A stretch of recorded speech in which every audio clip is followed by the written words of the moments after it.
Welcome to another installment of Talking Models. Today, next up is The Mummy from Earthbound Studios. Sculpted by Jeff Yagher and released through Earthbound Studios. Another beautiful piece in their classic Universal Monsters series. I'm going to take this one and spin it around a little bit so you can take a look at all the beauty of this kit. Of course, you got the mummy sitting on the pyramid, which if you remember, you see in the opening scene of The Mummy. When it shows the name of the movie, you see the pyramid. Nice idea, Jeff and Mark. So I'm going to spin it around. As you see the front, you have the piece, and you have that infamous name of the mummy right in there into the base, and of course the pyramid. Kind of spin it around so you can kind of take a look at it. What you see here is not a defect. Basically, that's saran wrap that I use to help hold that in place over the ball. I'm going to go back and pin these instead. I'm going to drill through and pin them. So do that first. Don't go back and do it later. Just more stuff to do and takes time away from painting, right? So as you go around, you continue to see this beautiful piece. So I'm going to talk a little bit what I did today to bring this one to life. So I'm going to start with the base. Again, the whole piece was base coated in black, and I hand paint that black on with any of the taller craft paint that you can get at Joann's, Michael's, Hobby Lobby, and they make many different brands of it. So just look for them. They're probably $4 to $6 for a bottle about yay big. Goes a long way, and you'll be painting forever and not spending a lot of money. That way you can buy more kits. So once everything was base coated and dried, I started with the base. And basically the base on this one, I wanted to go with like a reddish look. Just kind of a dirty red. So it's got a lot of different colors going in here. Over the black, I basically started just hitting the bricks with a dark red from Garage US Colors. Came in with some orange. Came in with some red oxide. Came in with just different color reds. And I did not just miss the whole piece on this one. Basically, I did it one piece of the pyramid at a time. One little brick at a time. Just come in with your airbrush. Be patient. You would think it takes a long time. It doesn't. Just get yourself in a rhythm and mix up your colors. That's basically all I did. Darker red, lighter red, some orange, and just kept doing that all the way around the front of the base.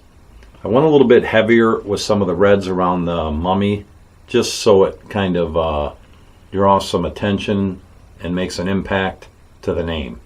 And that's what I always try to do to the front of a model kit, is make that the centerpiece of the base is the front. That's going to have the brightest or heavier hit with the airbrush, if you will, in the front, and then kind of blend it as it comes around to the back.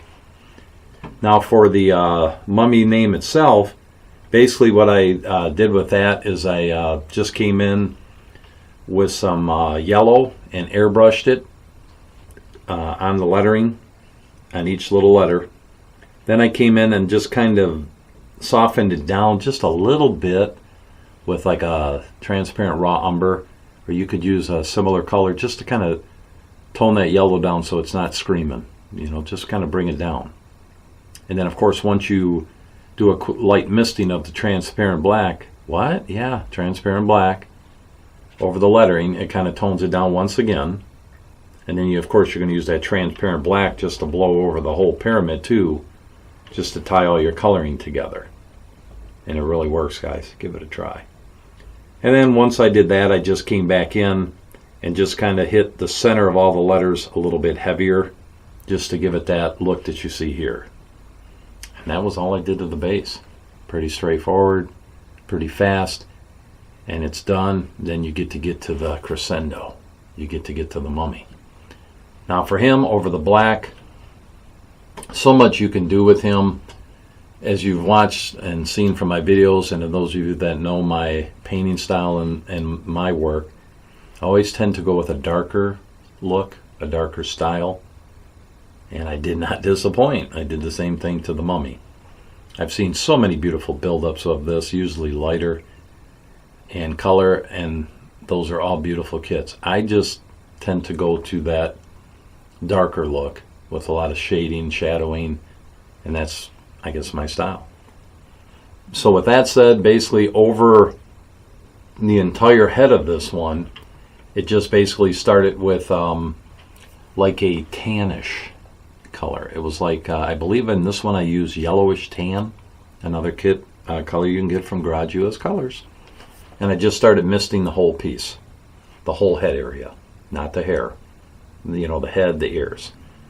And then once I did that, I came back with some transparent raw umber, toned it all down, kind of hit some of the deep shadowing, and then basically after I did that, the rest of it was dry brushing. You know, once you get the base tone color that you want, the rest is bringing it to life with dry brushing. This is a dry brushing dream. There's so many raised areas that Jeff has sculpted into that. So you just come in and you just start dry brushing away. And that's what I did, is I just came in and started just hitting all the raised areas of the kit. And I used a couple different colors in that. Part of it was it was called Rotten Tooth Tan from Badger Freak Flex. And I also used some of their, it's like a yellowish brown, and forgive me, I can't think of the name right now, but I will put it in the comments. And it was back and forth with those two colors to build up all that rotten skin tones in the raised areas of his face. Just kind of hit it. I went real heavier in the front and then just went softer as I went back. And then I came in with a transparent black, toned the whole thing down, come in a little bit heavier above the eyes, below the eyes, with that transparent black, just to kind of dirty it up. And then of course once you do that with the transparent black, then come back in with your colors for the raised areas and kind of just lightly dry brush again. And if you get too crazy and it looks too stark, just tone it back down with your trans black or a transparent raw umber or a transparent dark brown, whatever colors you choose, and it'll bring it right back down for you. And really that's all I did with the skin area. You know, it was pretty straightforward and actually moved pretty quickly. Now for his eyes area, again with the neutral gray, I came in and did the whole pupil area, the whole eye area. And then what I did then is I came in with some brownish from Badger Freak Flex paint. Again, I like using their Rotten Tooth Tan. And they make another color, which is the color that I use for the dry brushing. And if I remember the color, I'd be telling you guys, but it will be in the comments. You just come back in after you draw on your black pupil. You just use whatever color you choose for his eye color. And what I do is I paint that in. And then I come in with the pupil. And I just lightly use a real fine brush, get my circle right. If you've seen the video before this, a lot of times I'll use a black pastel to start the pupil. Just lightly make the circle, just a swirling motion. Paint it in with the black. And then of course use the pastel to feather out the pupil and the eye itself, just to give it that natural feathering look that you will see in your eye if you look in the mirror. Now for the bottom eye area here, I like using red oxide and a real fine brush. Just kind of paint the bottom of the eye area with it. Just gives it a nice distressed look, and to me finishes off the eye. And then of course once you do that, you're ready to gloss coat it when the kit is finished. And that's all I did with his eyes. And again, you can do many things with eye colors. I toyed with blue to go with the coloring I had going, but I settled on the color that you see here. Now for the bandages, that was just a barrage of different coloring and shading. I've got oranges in here, I've got yellows in here, I've got tans in here, and a lot of airbrushing of transparent raw umber, transparent dark brown, transparent black, and it's basically just going back and forth with the colors. You could definitely dry brush these bandages. As you see, again, it's a dry brushing dream. You could get all your base colors in and just come back and hit the highlights, like this bandage, these, the edges, whatever you really decided to do. I just didn't use any dry brush, and I decided to give it a try with nothing but airbrushing and building up my colors that way and hitting the highlights. You know, as you get a little closer, just hit it a little bit harder. There's some red oxide in here where you can see at the end of the bandages and kind of in the centers and on some of the highlights, just to give it a really dirty look. You know, just something that you can imagine a guy laying in a tomb for hundreds of years, thousands of years, and coming back to life today. Wouldn't be really in the best shape. You would probably just have a bunch of bandages there and nothing else. He'd be gone. But somehow in the Egyptian days, because of their embalming, it tended to keep the body together and keep it in somewhat of a piece. So that, you can imagine, take your imagination there and decide what kind of bandages or kind of flesh tones you'd like to see. So many references on the internet for the mummy. So many talented model kit builders out there that have painted this piece and others. So kind of look around, and this will just give you another option. If you decide to purchase this kit, or if you're doing a mummy, you may say, hey, I kind of like what Troy did here. Well, now you know what I did here. You know, and you can just try to duplicate what I've done and then maybe add a little bit of you in there and see how it comes out. You're the artist. This is just a template, and you decide what it's going to look like once the paint starts flowing. What a great hobby, huh? So that is really all I did with this guy. It was a pretty quick build. You know, went pretty quickly. Now on the hair, which I almost forgot, that was basically over the black. I just came in with red oxide and just kind of sprayed the whole thing with red oxide just to give it a different flow. Make sure you put that natural flow of the hairline into the hair. I just used some transparent raw umber and some transparent black just to kind of tone that area and blend it into the red oxide. And then of course you'll take your red oxide and just, you know, kind of just spray. You can get a little heavier in the front, on the sides. And don't be afraid, once you come in with that transparent black and tone it all down, it will bring it right back down for you. Believe me, it's a calming effect.